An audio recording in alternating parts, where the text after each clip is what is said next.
Başkanım, bayramın özellikle Deva Partisi yönetimine, tüm partilere, tüm teşkilatlarına, Türkiye'ye, İslam ümmetine hayırlara vesile olmasını diliyoruz.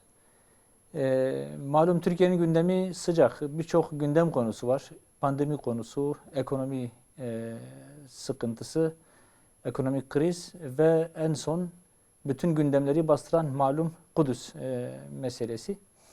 Hepsi de birbirinden önemli konular. Hepsini konuşmak, gündeme taşımak lazım malum. Bu bayram vesilesiyle bir ortak akıl, bir ortak fikir olması açısından. Fakat Kudüs yüreğimizi yaralıyor maalesef. İşgal rejiminin vahşeti, bombardımanı, özellikle Kudüs'ü, Mescid-i Aksa'yı işgal girişimleri bütün İslam ümmetini derinden yaraladı. Maalesef uluslararası platformda İslam ümmeti, İslam ülkeleri içerisinde gereken tepkinin, gereken hassasiyetin gösterilmemesi bizi ayrıca üzüntüye boğuyor.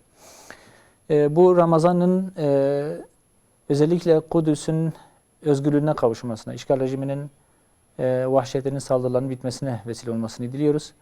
Bunun için elbette herkesin kendisine göre yapacağı çok şey var. Türkiye'nin Sayın Cumhurbaşkanı, yönetimi, hükümeti, siyasi partileri, halkıyla çok güzel bir hassasiyeti var malum. Biz de tüm toplumumuz gibi 3-4 günden beri ayaktayız. Ancak toplumun, halkın, muhalefetteki partilerin tepkileri yetmiyor maalesef. Kudüs'ün özgürlüğe kavuşmasına ya da Siyonist vahşetin bitmesine yeterli olmuyor. Özellikle uluslararası sahada bir platform içerisinde işgal rejimine karşı bir caydırıcı süreç geliştirilmesi, işgal rejiminin saldırılarının durdurulmasına vesile olacak bir girişimin, caydırıcı bir girişimin başlatılması önemlidir. Bu anlamda Türkiye'nin yapacağı çok şey var. Çünkü malum Türkiye her geçen gün ağırlığı artan bir ülke. İslam coğrafyasında. Bu anlamda Türkiye'nin bu konuda üzerine düşen hassasiyeti yapması, İslam ülkelerini harekete geçirmesi, Birleşmiş Milletleri harekete geçmesi anlamında yapacağı çok şey var. Bunun yapılmasına inşallah ümit ediyoruz. Bizim de sizin de hep beraber bu konuda sanki bir gündem oluşturmasına ihtiyaç var. Bunun ötesinde malum insanlık olarak bir pandemiyle, bir hastalıkla boğuşuyoruz. Her geçen gün kardeşlerimiz vefat ediyor. Şu anda dahi halen günde 230, 40, 50 insanımız canından oluyor.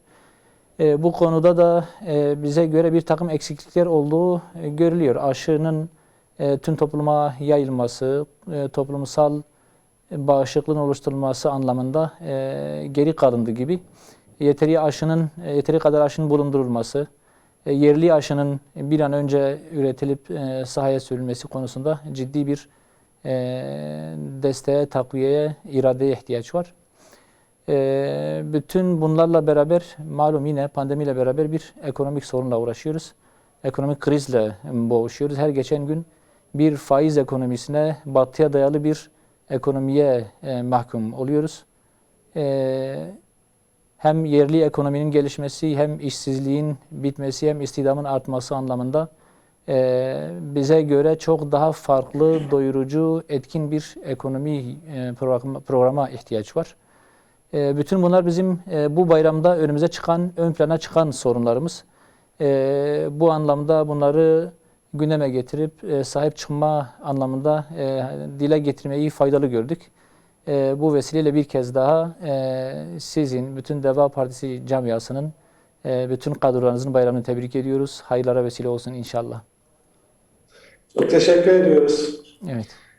Bu güzel bayram düşüncelerinizle beraber biz de sizlerin bayramınızı tebrik ediyoruz. Deva Partisi olarak Genel Başkanımızın selam, saygı ve sevgilerini de sizlere iletmek istiyoruz.